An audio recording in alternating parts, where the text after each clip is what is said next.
Hey friends, this is Dolynny TV. Glad to have you aboard here as we get set up for another video in the month of December. This time, the Oilers kind of struggling against the Vegas Golden Knights. Yes, it's a 1-0 loss, so all in all, probably a lot of great things to write home about. But a troubling trend for the Oilers in their losses this year has been exactly what happened against the Vegas Golden Knights. A lack of scoring from anybody, let alone the depth, and what has been a troubling trend all season long. So friends, we'll explore that here and more in today's video. But if you are new to the channel, make sure to consider hitting that subscribe button here on Dolynny TV. Love to have you aboard as a regular viewer as we go to the stats. All right, let's go here. I'm going to read you kind of just this. I could do more, but obviously getting home past 7 o'clock on a Wednesday night, there's a ton of stuff I got to get to other than this, so let's just do it the easy way tonight, shall we? 6-0 loss to open the season against the Winnipeg Jets. 5-2 the next game against the Chicago Blackhawks. 4-1 against the Calgary Flames. So in 3 losses to start the year, we all know we averaged 3 goals, or averaged a goal, and I was about to jump off the wagon because what are we doing here? And then, well, we win a couple, then we get back to 4-1 loss against Dallas, 3-2 loss against Carolina. So now in 5 losses over the course of a start of the season, we've scored 6 goals in those losses. So you see how this is stacking up. Our next loss against Columbus, 6-1, so terrible there. 3-0 against New Jersey, 4-2 against Vegas. Then you go on to lose against Montreal, 3-0. 5-3 against Minnesota, and then 1-0 against Vegas. So in there, you never see a game where the Oilers are scoring right there with the other team and losing just by a hair outside of the Vegas game where they didn't score. But you already see 1-0 against Vegas, 3-0 against Montreal. You've got a 6-0 against Winnipeg and a 3-0 loss against New Jersey. You've got a troubling trend where the Oilers have, through 20-plus games, been shut out 4 times already this year. And again, you blame losing Broberg, Holloway, McLeod, Fogle all you want. This is a problem that is symptomatic of the Oilers' entire offense, right? The power play, don't talk to me about Vegas, but the power play has been a problem all season long. And when that looks from here, right, the Oilers score goals when they win, right? They're scoring 3+ most games that they win. In fact, I think every game they've won this year has been by at least winning or scoring 3 goals. Their goals per game is 288. The Oilers offense, I don't care what you think about Jeff Skinner. I don't care what you think about Victor Arvidsson. I don't care what you think about Adam Henrique, Matthias Janmark, Connor Brown. I don't care. Derek Ryan included.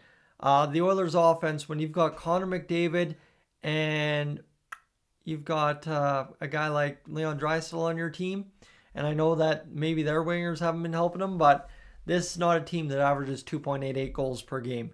You even start, over this stretch, average, 3.25. Suddenly that 13-10-2 record is probably closer to 15 and, 8-2. And suddenly we're not having this conversation. And that's the troublesome part about how this Oilers season has started through 25 games, is it's been just not quite good enough in all departments, but the one department that matters most, which is, as we found out in Game 7 of the Stanley Cup Finals last year, outscoring your opponent. Nobody's really taken issue with the Oilers offense being as brutal as it has been this year so far. And yeah, I know everyone will just dump on the new guys. It's all their fault, whatever. But I'm sorry. We've got a lot of guys that have been here, done this a lot of years in a row. And I mean, you look at the stats here, right? I mean, Nugent Hopkins isn't performing. Hyman's been hurt and not performing. Nuge, though, is your 4th best leading scorer right now. Everybody will say he's not performing. He's top 5 in team scoring, and he's got 12 points in 25 games. So still on clip for 40-ish points this year. Evan Bouchard's your 3rd highest scoring player with 18 in 25. Darnell Nurse is number 5 with 10. Matthias Janmark's there with 10. So is Matthias Ekholm. And then it just is a who's who of who's not performing, right? I mean, Brett Kulak's up there with 9, but when your 3rd pairing defenseman is top 10 in team scoring, you got a problem. Connor Brown, Jeff Skinner, Vasily Podkolzin's come alive lately, but that's because he's playing in the top 6. And you see, like, even Zach Hyman, 8 points in 20 games. That ain't getting the job done. Adam Henrique, 7 points in 25 games. Corey Perry's been a bright spot on the fourth line, thankfully. Victor Arvidsson's actually, comparatively, those guys having a pretty good year with 5 points in 16 games. You look at Troy Stetcher, he has got 3 points. Kasperi Kapanen's got 2 and 5, so he's a bright spot for you.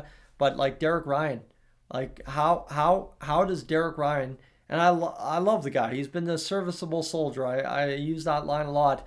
But how does he have a roster spot at a -4, 2 points on the year, 9 minutes and 47 seconds time on ice, 2 points in 23 games? What are we achieving here? What are we achieving?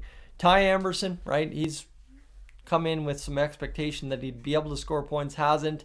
And then really, right, you look at Noah Philp.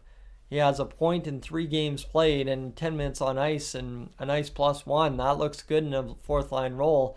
And then, yeah, you have Travis Dermott, who's not achieved anything this year. But the goaltending department's settled down, right? Stu Skinner's right back there at an .889 save percentage, .297 goals against average. I mean, he's 6 points on the save percentage lower than Calvin Picard. That there's not much to blame about goaltending of late. And the defense is scoring a ton of points for you, right? Yeah, I told you. Bouchard, Nurse, Kulak, Ekholm are all within the top 8 in team scoring. So everybody will yell at me, oh, well, the defense should be focused on defending. I will tell you, if the defense wasn't focused on scoring goals and putting up points, this team would literally be the lowest scoring team in the NHL this year, and that is tough to say coming out of the season we did last year. So it really is. I think now we've transitioned into the second part of the year where we start picking up our game a bit more and going on some streaks. You had a chance to go on a 4-gamer if you won in Vegas, and the offense, as it has a few times this year, went completely blank for no other reason than they just aren't playing offense well enough to win hockey games this year.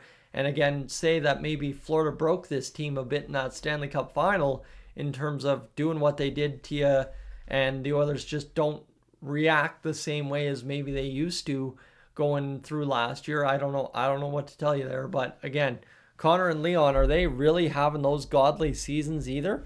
32 points in 25 games for Leon. That's not crazy amounts of points. That's a 35-40 streak there. That sounds more like Leon. Same with Connor, right? I mean, not saying he should have double his points, but again, 35 points in 22 games sounds a lot more like Connor. And all of a sudden you're thinking here, that's 4 more goals to the Oilers offense divided by 25.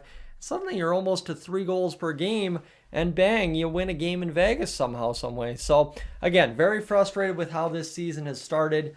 I think I'm going to be griping about that all year. And I did read a comment here the other day on the channel where it's like, well, better to start slow than finish slow. And I get that. But again, this is a team that promised us that they were going to dominate start to finish. So friends, make of it what you will. There's a ton of stats out there today about this Oilers offensive issue. But for right now, I'm going to let you go and I'm going to head on out of here.